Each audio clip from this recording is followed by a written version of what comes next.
तो वेक्टर्स वाले चैप्टर का एक क्विक रिवीजन करते हैं। सारी बातें, इसेंशियल सारी बातें एक साथ समराइज कर देते हैं। ठीक, पहली बात, वेक्टर्स में क्या होता है? मैग्नीट्यूड और डायरेक्शन। ठीक, और डायरेक्शन रिप्रेजेंट करने का क्या तरीका है? एरो के थ्रू, वर्बली, ग्राफिकली, या कंपोनेंट फॉर्म में, या रेक्टेंगुलर फॉर्म में, है ना। कंपोनेंट फॉर्म में या रेक्टेंगुलर फॉर्म में, या थ्रू किसी एंगल के थ्रू। जैसे वेक्टर्स को हम लिखते हैं 2i cap plus 3j cap minus 5k cap. तो ये कंप्लीट इन्फॉर्मेशन है उस वेक्टर के बारे में। उसका मैग्नीट्यूड भी मालूम है, डायरेक्शन भी मालूम है। दूसरी बात, वेक्टर्स के बीच में एंगल कैसे निकालते हैं? एंगल जो होता है वो उनकी angle between their positive direction होता है। ठीक, डॉट प्रोडक्ट से। एंगल डिफाइन कैसे करते हैं? Angle between their positive direction, और वो क्या, इसका तरीका क्या है? हम उनकी टेल्स को ज्वाइन कर देंगे, ज्वाइन देयर टेल्स। ठीक,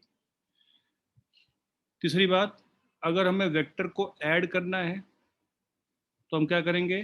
किसी वेक्टर की टेल को on head of other vector रखेंगे और we will make a triangle. ठीक, ट्रायंगल की जो थर्ड साइड होगी उनका सम रिप्रेजेंट कर रही होगी। थर्ड साइड का जो यहाँ तक मैग्नीट्यूड की बात है वो A square plus B square plus 2ab cos theta के बराबर होगा। ठीक, this was the graphical method of adding two vectors. एक वेक्टर की टेल को दूसरे वेक्टर के हेड पे रख देंगे। तो अगर ए वेक्टर और बी वेक्टर मुझे ऐड करने हैं तो मैं बी वेक्टर की टेल को ए वेक्टर के क्या हेड पे रख दूंगा।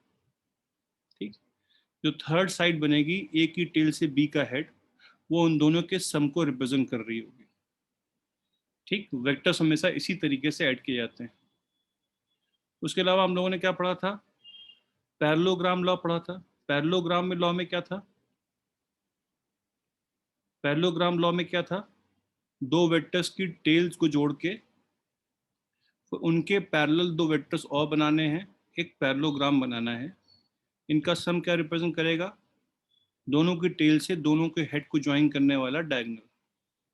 उसके अलावा पॉलीगन लॉ था, अगर बहुत सारे वेक्टर्स ऐड करने हैं, ठीक, तो क्या करेंगे? बहुत सारे वेक्टर्स ऐड करने हैं, ए बी सी मान लीजिए। तो सबसे पहले क्या करेंगे? बी की टेल को ए के हेड पे रखेंगे, फिर सी की टेल को बी के हेड पे रखेंगे, और ऐसे ऐसे पॉलीगन बनाएंगे। इनका सबका सम क्या हो जाएगा? इनका सबका सम पहले वाले की टेल से लास्ट वाले का हेड, इन सबका रिजल्टेंट हो जाएगा। तो अगर ये आर वेक्टर है, आर वेक्टर बराबर A vector plus B vector plus C vector के हो जाएगा। ठीक, उसके अलावा हम लोगों ने क्या पढ़ा था? किसी भी वेक्टर का किसी भी डायरेक्शन में कंपोनेंट होगा, है ना। तो एक वेक्टर ए का किसी भी एक पर्टिकुलर डायरेक्शन में अगर वो डायरेक्शन एंगल बना रही है थीटा, उस डायरेक्शन में जो कंपोनेंट होगा वो कितना हो जाएगा?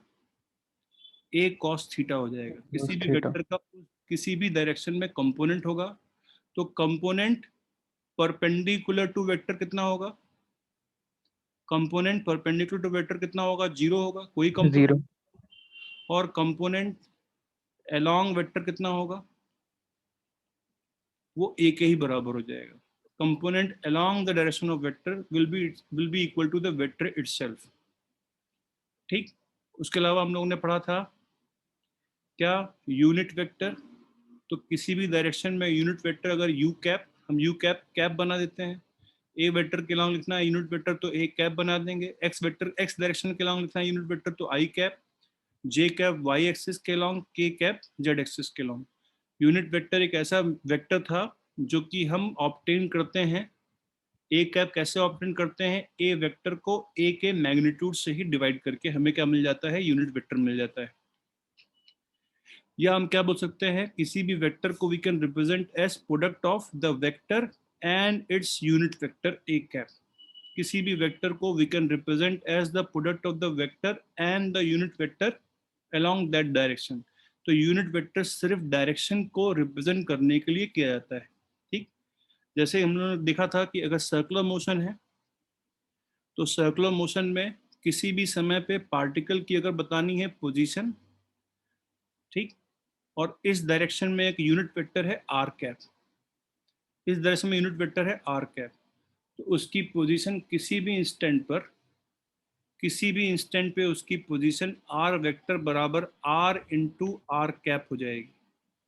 और अगर इस डायरेक्शन में यूनिट वेक्टर है वी कैप, तो उसकी वेलोसिटी कितनी हो जाएगी, किसी भी समय पे जो भी उसकी स्पीड है इनटू वी कैप हो जाएगी। इस तरीके से हम लोग रिप्रेजेंट करेंगे।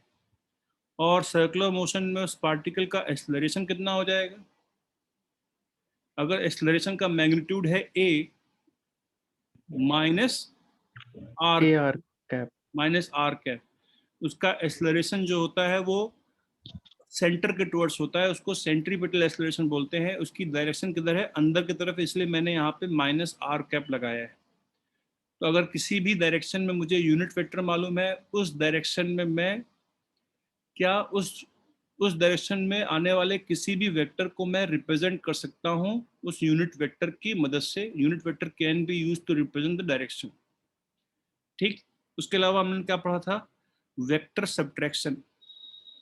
वेक्टर सब्ट्रैक्ट कैसे करते हैं, तो वेक्टर को अगर सब्ट्रैक्ट करना हो ए वेक्टर और बी वेक्टर, तो क्या किया जाएगा, उन दोनों की टेल्स को जोड़ दिया जाएगा, ज्वाइन देयर टेल्स, उन दोनों की टेल्स को जोड़ दिया जाएगा। तो बी वेक्टर की टेल को, बी वेक्टर अगर मुझे मान लो B vector minus A vector निकालना हो या ए वेक्टर माइनस बी वेक्टर निकालना हो, तो मैं बी वेक्टर की टेल को ए वेक्टर की टेल से जोड़ दूंगा। ठीक, और अगर मैं ए के हेड से बी के हेड पे जाऊंगा तो I will get which vector, B vector minus A vector. This was the method of graphical method of subtracting the vectors. This was the graphical method of subtracting the vectors, है ना। Vector subtraction का इस्तेमाल कहाँ करना पड़ता है, किसी भी चीज वेक्टर क्वांटिटी का चेंज निकालना हो, final velocity minus initial velocity, change in momentum निकालना हो, final momentum minus initial momentum. ठीक, उसके अलावा ये वेक्टर सब्ट्रैक्शन के बारे में बात हो गई। और जहां तक वेक्टर सब्ट्रैक्शन के मैग्नीट्यूड की बात थी, तो वेक्टर सब्ट्रैक्शन का magnitude B vector minus A vector बराबर हो गया था under root of A square plus B square minus 2ab cos theta. ठीक, जहां थीटा ये वाली डायगोनल थी, ये वाला एंगल था, थीटा ये वाला एंगल था ए वेक्टर और बी वेक्टर के बीच में एंगल, है ना। और ए वेक्टर और बी वेक्टर के बीच में अगर एंगल थीटा है, if angle between A vector and B vector is theta, angle between A vector and minus B vector कितना हो जाएगा, 180 माइनस माइनस थीटा। थीटा हो जाएगा, 180 थीटा हो जाएगा। ठीक, तो this was how we have subtracted two vectors. ठीक, vector subtraction is nothing but vector addition. किसी वेक्टर को उल्टा करके उस वेक्टर में ऐड किया कर दिया जाएगा। उसके अलावा हम लोग वेक्टर्स को रिप्रेजेंट करते हैं कंपोनेंट फॉर्म में। जैसे वेक्टर लिखा हुआ है velocity vector 3i cap plus 4j cap, basically it means sum of two vectors, एक इधर की तरफ 3i कैप, एक इधर की तरफ 4j कैप। ठीक, तो ये उसके दो कंपोनेंट दे रखे हैं, एक्स एक्सिस के अलॉन्ग, वाई एक्सिस के अलॉन्ग। और जो वेलोसिटी वेक्टर हो जाएगा वो किधर की तरफ हो जाएगा, जो वेलोसिटी वेक्टर हो जाएगा वो इन दोनों का वेक्टर सम हो जाएगा, ये हो जाएगा वेलोसिटी वेक्टर। ठीक, तो कंपोनेंट फॉर्म में अगर कोई वेक्टर लिखा हुआ है ए वेक्टर बराबर A x I cap plus A Y J cap plus A Z के कैप, मान लो 3 डायमेंशन में लिखा हुआ है, तो उस वेक्टर का मैग्नीट्यूड कितना हो जाएगा, under root of ax square plus ay square plus az square हो जाएगा। उस वेक्टर के अलॉन्ग यूनिट वेक्टर कितना हो जाएगा? वो vector a divided by a का modulus that is ax I cap plus ay j cap plus az k cap upon उसका modulus ax square plus ay square plus az square. ठीक। और ये ऐसा 3D वेक्टर, कितना angle बनाएगा x axis से? अगर वो एक्स एक्सिस से एंगल बनाता है अल्फा, तो cos alpha will be equal to A X upon A. Y axis से एंगल बनाता है बीटा, तो cos beta will be equal to A Y upon A.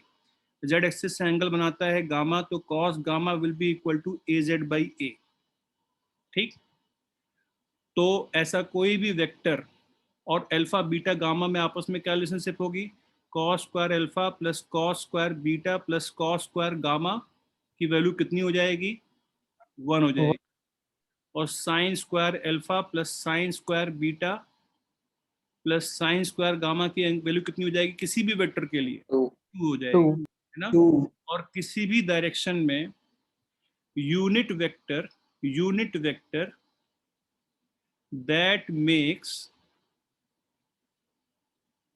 that makes alpha beta gamma angles with x y z axis respectively will be given by cos alpha I cap plus cos beta j cap plus cos gamma k cap।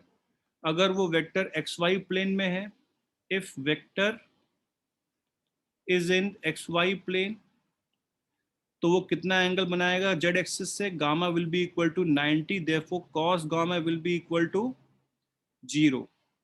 तो unit vector in X Y plane will be cos alpha I cap plus cos beta J cap. और अगर कोई vector x Y plane में है और x axis से angle बना रहा है अल्फा, तो वाई एक्सिस से एंगल बनाएगा 90 minus alpha, and therefore beta will be equal to 90 minus alpha, and such vector can be represented as cos alpha I cap plus sin beta j cap. This is how we can represent unit vector in any direction. ठीक, बोलिए। और अगर vector component form में दे रखा है, तो ऐसे दो वेक्टर दे रखे हो, ए वेक्टर और बी वेक्टर। बी वेक्टर है बी एक्स आई कैप बी वाई जे कैप बी जेड के कैप। तो उनका अगर सम करना हो a प्लस बी, तो क्या करेंगे? इसको इससे जोड़ेंगे, इसको इससे जोड़ेंगे, इसको इससे जोड़ देंगे, है ना? उनका अगर डिफरेंस करना हो a माइनस बी वेक्टर, तो क्या हो जाएगा? ए x minus B x I cap plus A Y minus B Y J cap plus A Z minus B Z के कैप। बोलिए, है ना?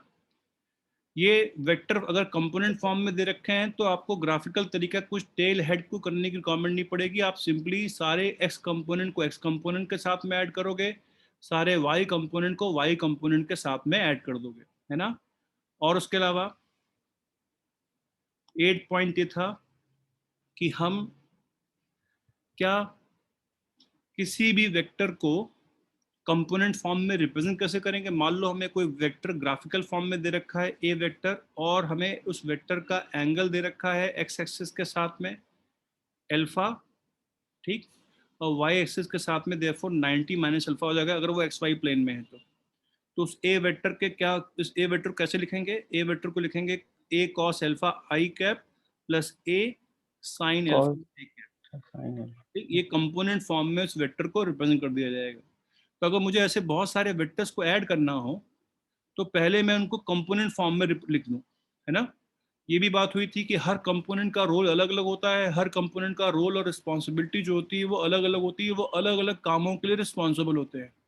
तो पहले अगर ऐसा मुझे ग्राफिकल फॉर्म में कोई वेक्टर दे रखा है, it is very much useful and it is very much advantageous to represent that vector first in component form.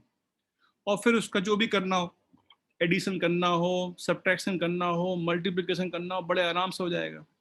उसके अलावा हम लोगों ने बात की थी किसकी? वेक्टर मल्टीप्लिकेशन की भी बात की थी। वेक्टर मल्टीप्लिकेशन में दो टाइप का मल्टीप्लिकेशन है, a डॉट बी बराबर हो जाएगा a का मॉडुलस इंटू b का मॉडुलस इंटू कॉस अल्फा। तो आई कैप डॉट आई कैप कितना हो जाएगा, जे कैप डॉट जे कैप कितना हो जाएगा, के कैप डॉट के कैप कितना हो जाएगा, सबके सब 1 हो जाएंगे। आई कैप डॉट जे कैप कितना हो जाएगा, जे कैप डॉट के कैप कितना हो जाएगा, के कैप डॉट आई कैप कितना हो जाएगा, सबके सब 0 हो जाएंगे, 0। है ना। दो वेक्टर का अगर डॉट प्रोडक्ट पॉजिटिव आ रहा हो मतलब उनके बीच में एंगल लेस देन 90 डिग्री है, और अगर डॉट प्रोडक्ट नेगेटिव आ रहा हो मतलब उनके बीच में एंगल मोर देन 90 डिग्री है, और अगर डॉट प्रोडक्ट 0 आ रहा है, अगर डॉट प्रोडक्ट 0 के बराबर मतलब उनके बीच में जो एंगल है वो 90 डिग्री के 90 बराबर है। तो कहीं पे भी अगर आपको ये चीज कंफर्म करनी है, प्रूव करनी है कि दो वेक्टर्स का डॉट प्रोडक्ट, ये दो वेक्टर्स आपस में परपेंडिकुलर है, सिंपली उनका निकाल लेंगे डॉट प्रोडक्ट। और अगर वेक्टर कंपोनेंट फॉर्म में लिखे हुए हैं, अगर वेक्टर्स कंपोनेंट फॉर्म में लिखे हुए हैं तो उनका डॉट प्रोडक्ट करना बहुत ही आसान काम है। ठीक, क्या करना पड़ेगा, अगर आपको a डॉट बी निकालना है तो a डॉट बी सिंपली हो जाएगा ax into B X plus A Y into B Y plus A Z into B Z. Dot product is क्या, इज ए स्केलर क्वांटिटी। अब इसमें I cap J cap K cap नहीं रहेगा। अगर ऐसे component form में दो vector लिखे हुए हैं तो उनका dot product A dot B बराबर A X B X plus A Y B Y plus A Z B Z हो जाएगा। सिंपली इस तरीके से डॉट प्रोडक्ट करेंगे। डॉट प्रोडक्ट का एप्लीकेशन क्या है, बहुत सारे एप्लीकेशन है, बहुत सारे एप्लीकेशन है डॉट प्रोडक्ट के। सबसे important application to find angle between two vectors, angle between two vectors. ठीक, एंगल बिटवीन टू वेक्टर्स निकालने के लिए क्या करेंगे, cos theta will be equal to a dot B upon a का मॉडुलस b का मॉडुलस। अगर वेक्टर कंपोनेंट फॉर्म में लिखे हुए हैं तो a डॉट b हो जाएगा a x b x plus a y b y plus a z b z, a x b x plus a y b y plus a z b z upon a का modulus A x square plus A Y square plus A Z square. Similarly हम लोग b का भी modulus कर देंगे। ठीक, एक application ये था। दूसरा एप्लीकेशन क्या था, कंपोनेंट का अगर वेक्टर निकालना, किसी वेक्टर का निकालना है किसी दूसरे वेक्टर के long, component of A vector along B निकालना है, वो कितना हो जाएगा, ए कॉस थीटा हो जाएगा। ए कॉस थीटा कितना हो जाएगा, A dot B upon B का B का। मॉडुलस। किसी भी वेक्टर का कंपोनेंट किसी भी डायरेक्शन में निकालना है, this is what we are going to do. ठीक है ना। उसके अलावा और भी बहुत सारे एग्जाम्पल बताए थे। जैसे मैंने बताया था कि अगर आर वेक्टर बराबर ए प्लस बी है और मुझे प्रूव करना है कि आर स्क्वायर बराबर A square plus B square plus 2ab cos theta, क्या कर दिया जाए, आर डॉट आर कर दिया जाए। तो ये आ जाएगा आर स्क्वायर बराबर हो जाएगा A plus B dot B plus A, and this will be equal to A square plus B square plus 2a dot B. ठीक, कई सारे एग्जाम्पल्स जो है हम लोगों ने डिस्कस किए थे डॉट प्रोडक्ट के एप्लीकेशन के ऊपर, है ना। और फिर बात हुई थी किसकी, क्रॉस प्रोडक्ट की। क्रॉस प्रोडक्ट की बात हुई थी। क्रॉस प्रोडक्ट एक इटसेल्फ एक वेक्टर है, ए क्रॉस बी बराबर ए का मॉडुलस इंटू बी का modulus into sine theta into a unit vector N cap is perpendicular to plane of a vector and b vector we get from right hand rule। ठीक, a की तरफ fingers से, a की तरफ fingers, right hand की fingers को point करते हुए b की तरफ घुमाना है। जिस डायरेक्शन में आपका थंब पॉइंट करेगा वो डायरेक्शन n कैप की हो जाएगी। कंपोनेंट फॉर्म में अगर दो वेक्टर्स का क्रॉस प्रोडक्ट करना है तो a क्रॉस b बराबर हो जाएगा I cap J cap K cap. Determinant लिखना पड़ेगा A X A Y A Z B X B Y B Z.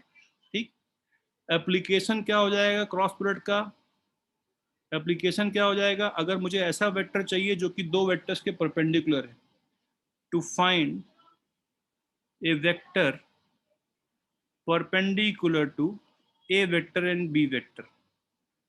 ठीक, A vector and B vector क्या कर देंगे, सिंपली ए क्रॉस बी कर देंगे। तो अगर मुझे उस डायरेक्शन में यूनिट वेक्टर चाहिए तो क्या कर देंगे, यूनिट वेक्टर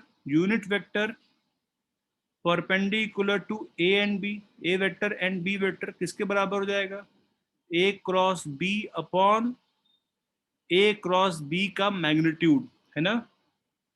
ए क्रॉस बी एक वेक्टर था, तो उस वेक्टर के परपेंडिकुलर अगर एक वेक्टर चाहिए, दोनों के अगर ए और बी दोनों के परपेंडिकुलर एक वेक्टर चाहिए तो क्या हो जाएगा, सिंपली ए क्रॉस बी हो जाएगा। और उस डायरेक्शन में मुझे यूनिट वेक्टर चाहिए तो क्या हो जाएगा, ए क्रॉस बी अपॉन उन दोनों का मैग्नीट्यूड हो जाएगा, है ना। उसके अलावा किसी पैरेललोग्राम में अगर ये ए वेक्टर है, ये बी वेक्टर है, किसी पैरेललोग्राम में एक डायगोनल क्या रिप्रेजेंट करती है, डायगोनल D1 क्या रिप्रेजेंट करती है, डायगोनल रिप्रेजेंट करती है उन दोनों वेक्टर्स का सम। डायगोनल D2 क्या रिप्रेजेंट करेगी, डिफरेंस उन दोनों का। डायगोनल D2 इस कंडीशन में अगर ए के हेड से बी के हेड पे गई तो डायगोनल D2 किसके बराबर हो जाएगी, B vector minus A vector के बराबर हो जाएगी। ठीक, इस पैरेललोग्राम का एरिया कितना होगा, ए क्रॉस बी का मैग्नीट्यूड होगा, जो कि बराबर D1 cross D2 divided by क्या हो जाएगा, 2 टाइम्स हो जाएगा, है ना। ये सारी बातें हम लोगों ने पहले कर ली थी, जल्दी जल्दी समराइज कर रहे हैं, ये सारी बातें दिमाग में बैठी होनी चाहिए। बोलिए। Yes sir. ठीक, उसके अलावा है ना, ये किसी पैरेललोग्राम के बारे में बात की गई थी। पैरेललोग्राम की एरिया ऐसे रिप्रेजेंट करेंगे, डायगोनल दोनों कुछ रिप्रेजेंट कर रही होंगी, और दो डायगोनल बराबर कब होंगी, D1 का मॉडुलस D2 के मॉडुलस के बराबर कब होगा, जब उनके बीच में एंगल कितना हो, 90 डिग्री, है ना। दोनों डायगोनल कहाँ बराबर होती हैं, एक रेक्टेंगल में दोनों डायगोनल बराबर होती हैं जब उन दोनों वेक्टर्स के बीच में एंगल 90 डिग्री हो। और D1 वेक्टर दोनों डायगोनल परपेंडिकुलर कब होती हैं, दोनों डायगोनल परपेंडिकुलर कब होती हैं, रोम्बस में, जब ए वेक्टर का मॉडुलस बी वेक्टर के मॉडुलस के बराबर हो, है ना। और अगर एक रोम्बस में अगर ये साइड ए है, ये भी साइड ए है, और ये वाला एंगल थीटा है, तो ये वाली लेंथ और ये वाली लेंथ, ठीक, ये वाली लेंथ होगी 2a cos थीटा बाई 2, और ये वाली लेंथ होगी 2a sin थीटा बाई 2। दो वेक्टर्स अगर इक्वल हैं, अगर a vector plus b vector equal है, तो उनका magnitude 2a cos theta by 2 हो जाएगा। और अगर ये वेक्टर्स इक्वल मैग्नीट्यूड के हैं तो उनका difference 2a sin theta by 2 हो जाएगा।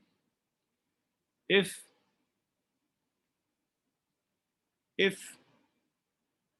ए वेक्टर का मॉडुलस बी वेक्टर के मॉडुलस के बराबर है, ये एक इंपॉर्टेंट रिजल्ट है ना। उसके अलावा हम लोगों ने बात की थी, क्रॉस प्रोडक्ट हो गया, चलो ये हो गया आपका, एक मिनट, ये 9th पॉइंट हो गया था डॉट प्रोडक्ट, इसको 10th पॉइंट कर देते हैं, क्यों कर दिया 10th पॉइंट, इसको कर देते हैं 11th पॉइंट। ठीक, उसके अलावा 12 पॉइंट, किसी भी ट्रायंगल में ट्रायंगल की ज्योमेट्री की बात है, अगर ये एंगल अल्फा है, ये एंगल बीटा है, ये एंगल गामा है, एक अल्फा के सामने वाली साइड ए है, बीटा के सामने वाली साइड बी है, गामा के सामने वाली साइड सी है। ठीक, तो पहली बात, sine alpha divided by A बराबर sine beta divided by B बराबर sine gamma divide by C के होगा, है ना। लेमिस थ्योरम इसको बोलते हैं। उसके अलावा कॉस स्क्वायर अल्फा बराबर, सॉरी कॉस अल्फा बराबर किसके हो जाएगा, कॉस अल्फा बराबर किसके हो जाएगा, B square plus C square minus A square upon 2bc हो जाएगा। Cosine rule. Sine rule.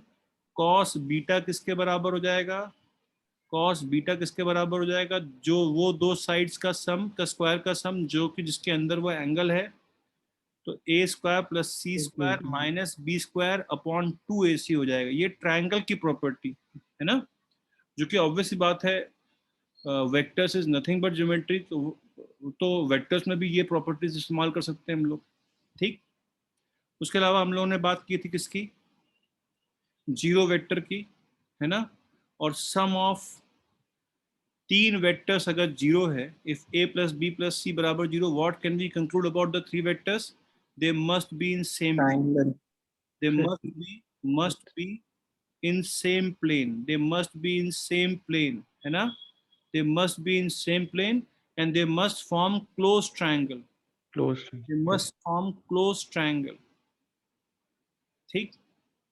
तो ऐसा कोई भी क्लोज ट्रायंगल अगर बन रहा है, मान लो इन पांच पांच वेक्टर्स की मदद से एक रेगुलर पेंटागन ले लेते हैं, ये वेक्टर है ए, ये वेक्टर है बी, ये वेक्टर है सी, ये वेक्टर है डी, ये वेक्टर है ई, इस डायरेक्शन में कोई भी ऐसा क्लोज पॉलीगन बनना हो, तो उन सब का सम कितना हो जाएगा, A vector plus B vector plus C vector plus D vector plus E vector कितना हो जाएगा, विल बी जीरो।